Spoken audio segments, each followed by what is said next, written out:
My grandparents from my father's side came to America from Ukraine just before the Second World War and started a small farm in Texas where I grew up without missing a thing.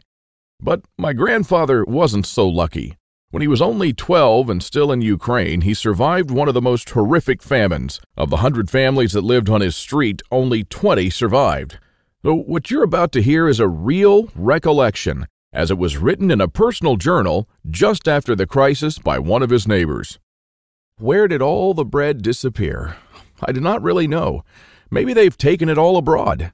The authorities have confiscated it, removed it from the villages, loaded grain into the railway coaches, and took it away someplace. They've searched the houses and taken away everything, to the smallest thing. All the vegetable gardens, all the cellars were raked out, and everything was taken away. It was so dreadful that every day became engraved in my memory.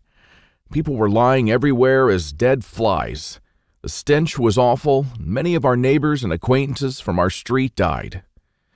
We tried to survive the best we could. We collected grass, goosefoot, burdocks, rotten potatoes, and made pancakes, soups from putrid beans or nettles, collected clay from the trees and ate it, ate sparrows, pigeons, cats, and dogs. When there were still cattle, it was eaten first, then the domestic animals.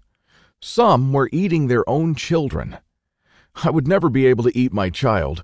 One of our neighbors came home when her husband, suffering from severe starvation, ate their own baby daughter.